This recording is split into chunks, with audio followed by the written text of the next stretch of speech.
नमस्कार. हेमलता किचनमध्ये खूप खूप मनापासून स्वागत आहे. आज आपण तीळ गुळाचे लाडू बनवणार आहोत. शेवटचा लाडू वळेपर्यंत मिश्रण आपलं कोरडं पडू नये यासाठी खास ट्रिक वापरलेली आहे. तर व्हिडिओ शेवटपर्यंत नक्की बघा. गॅसवरती जाड गुळाची कढई ठेवलेली आहे. कढई जाड गुळाचीच घ्यायची. इथे मी अर्धा कप एवढा शेंगदाणे घेतलेले आहेत. वजनीप्रमाणे 100 ग्राम एवढे शेंगदाणे आहेत. गॅसची फ्लेम लो टू मिडियम ठेवायचं. शेंगदाणे सतत फिरवत राहायचे. 2 मिनिट झाले की गॅसची फ्लेम मंद करायची. मंद गॅसवरती शेंगदाणे खरपूस रंगावरती भाजून घ्यायचे. शेंगदाण्याला थोडासा असा लालसर रंग आला. शेंगदाण्याचे असे हाताने सालं काढून बघायचे. सहज साल निघत आहे तर शेंगदाणे छान आतपर्यंत शिजलेले आहेत. आता गॅस बंद करायची. बंद गॅसवरती शेंगदाणे भाजायला मला जवळजवळ 4 ते 5 मिनिट लागलेले आहेत. आता एका प्लेटमध्ये संपूर्ण शेंगदाणे काढून थंड करून घ्यायचे आहेत. आता आपल्याला तीळ भाजून घ्यायचे आहेत. गॅसवरती कढई ठेवलेली आहे जाड गुळाची. जाड गुळाचीच कढई घ्यायची. कढई थोडीशी गरम झाली की गॅसची फ्लेम मंद करायचं. 1.5 कप एवढे मी तीळ घेतलेले आहेत. वजनीप्रमाणे 250 ग्राम तीळ आहे. हे तीळ गावरान तीळ आहेत. गावरान तिळाचे लाडू खूप छान लागतात आणि दिसायला ते थोडेसे पिवळसर असतात. खूप पांढरे शुभ्र नसतात. तिळामधला ओलसरपणा जाईपर्यंत तीळ मंद गॅसवरती भाजून घ्यायचे. तीळ भाजत असताना छान असा खमंग वास आला आणि तीळ छान असे चटचट फुटायला लागले की गॅसची फ्लेम बंद करायची. एकूण तीळ भाजायला मंद गॅसवरती 5 ते 6 मिनिट लागले. तीळ थंड होण्यासाठी एका प्लेटमध्ये काढून घेऊया. आता शेंगदाण्याचे साल काढून घेतलेले आहेत.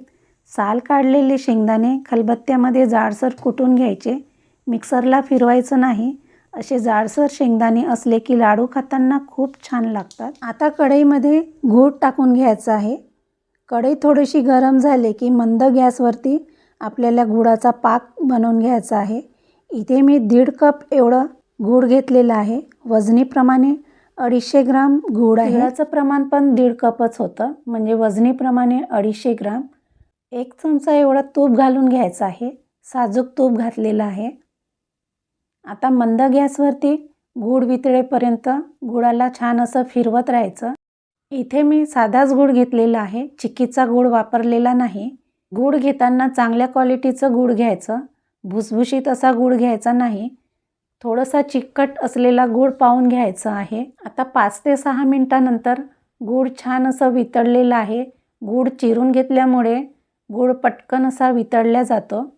गुळाचा पाक बनवत असताना सतत फिरवत राहायचं, नाहीतर पाक करपण्याची शक्यता असते. आता बऱ्यापैकी छान असं गुळाला फेस आलेला आहे. आता आपला पाक तयार झाला की नाही हे चेक करून पाहूया.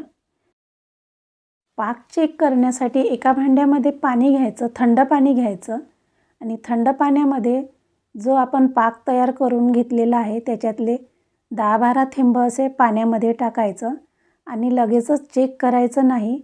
पाक गरम असल्यामुळे ते नरमच असतं.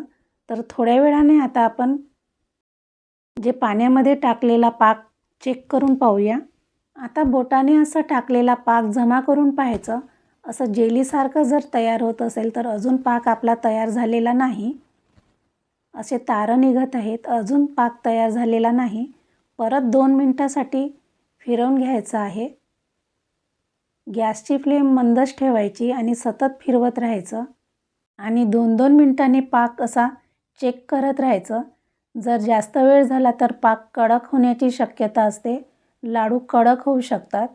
म्हणून पाक सतत फिरवत राहायचं. आणि आता दुसऱ्यांदा पाक आपण चेक करून पाहूया.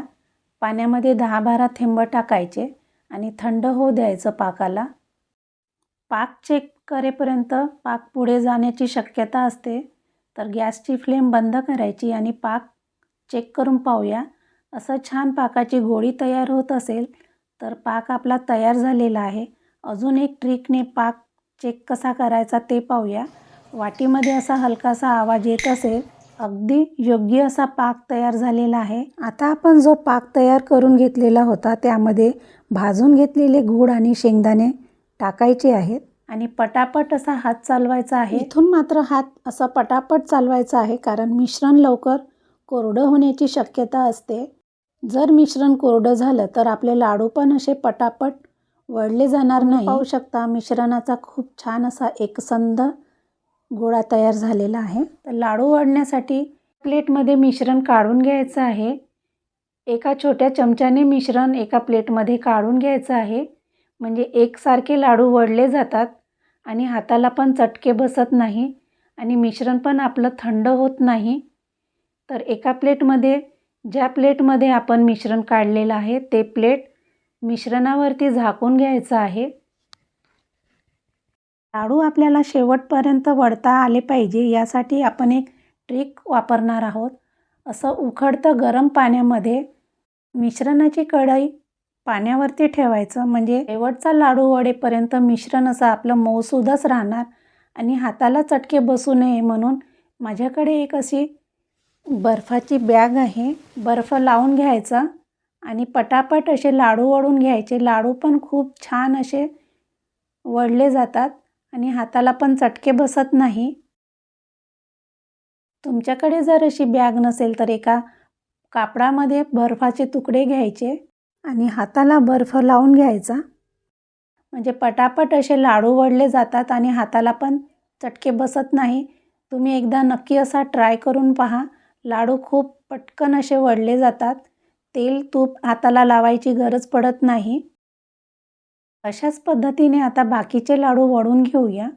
मी पाहू शकता अगदी शेवटचा लाडू वळेपर्यंत मिश्रण आपलं असं अजिबात कोरडं झालेलं नाही, कारण आपण गरम पाण्यावरती कढई ठेवल्यामुळे बाकीचे लाडू वळेपर्यंत मिश्रण असं झाकून ठेवून आपण लाडू बनवत होतो.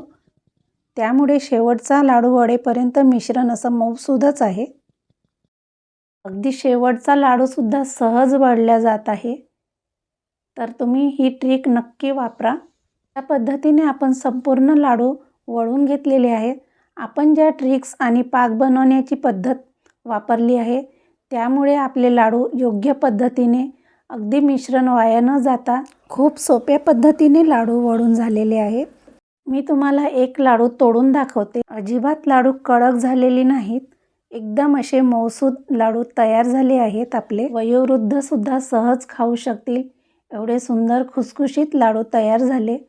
तर तुम्हाला ही आजची माझी रेसिपी कशी वाटली? आवडली असेल तर जरूर लाईक करा, सबस्क्राईब करा. धन्यवाद.